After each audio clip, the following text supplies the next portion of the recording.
Assalamualaikum warahmatullahi wabarakatuh. Bagaimana kabarnya sahabatku Islam?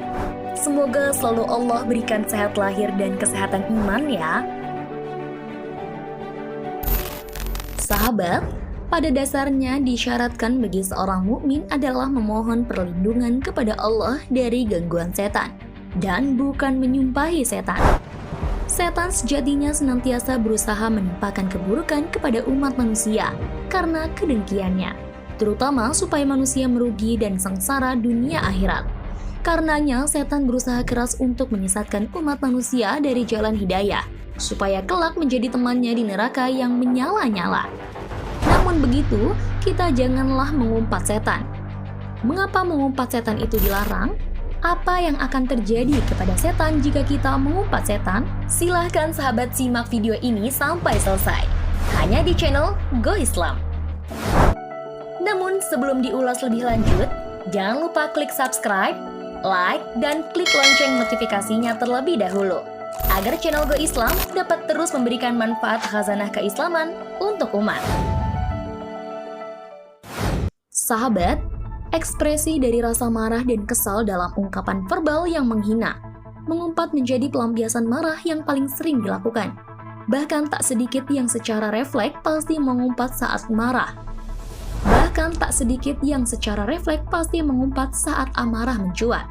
Memang tidak mudah menahan diri untuk tidak mengumpat saat marah. Baik umpatan ditunjukkan langsung pada subjek pemicu marah atau hanya berupa umpatan dalam gumam. Apalagi jika yang kita hadapi adalah saudara muslim. Bukankah dalam hadis disebutkan bahwa mengumpat orang muslim itu adalah perbuatan fasik dan membunuhnya merupakan perbuatan kufur? Muttafaqun alaih. Jangankan orang muslim yang merupakan saudara kita, bahkan musuh kita yang paling nyata sekalipun tidak boleh diumpat. Siapa dia? Setan. Ya, setan. Padahal setan adalah sumber segala keburukan hingga rasa-rasanya patut kiranya jika dilempari dengan kata-kata kasar. Tapi ternyata Rasulullah melarang hal itu. Sahabat muslim, Allah berfirman dalam surat Fatir ayat 6 yang berbunyi, "Sesungguhnya setan itu adalah musuh bagimu, maka anggaplah ia musuhmu, karena sesungguhnya setan-setan itu hanya mengajak golongannya supaya mereka menjadi penghuni neraka yang menyala-nyala." Setan dari golongan jin mempunyai ukuran tubuh tertentu. Ukuran itu bisa membesar dan mengecil. Ada sejumlah ucapan manusia yang bisa membuat setan tiba-tiba membesar. Sepatutnya umat Islam mengetahui kata-kata yang bisa membuat setan membesar agar bisa menghindarinya. Sebab seiring dengan membesarnya ukuran setan, kekuatannya juga meningkat. Menyalah-nyalahkan setan dengan kalimat-kalimat umpatan bukanlah sebuah kebaikan. Selain tidak berpahala karena tidak mengembalikan urusan kepada Allah dan tidak sabar atas takdirnya, perbuatan tersebut malah membuat setan merasa senang dan sombong.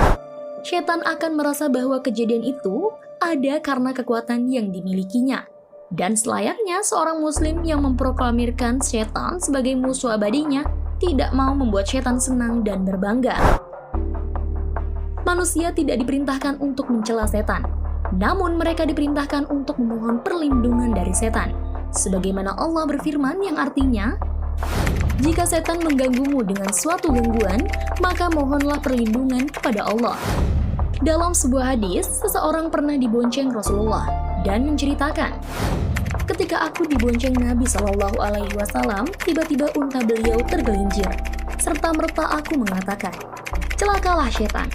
Maka beliau bersabda, 'Jangan kamu katakan, celakalah setan. Sebab jika kamu katakan seperti itu, maka setan akan membesar sebesar rumah dan dengan sombongnya setan akan berkata, itu terjadi karena kekuatanku.'" Hadis riwayat Abu Daud. Inilah kata-kata yang membuat setan membesar, mencela setan atau mengumpatinya. Misalnya pada hadis tertentu, "Celakalah setan," atau kata-kata sejenis seperti setan bangsat atau setan alas.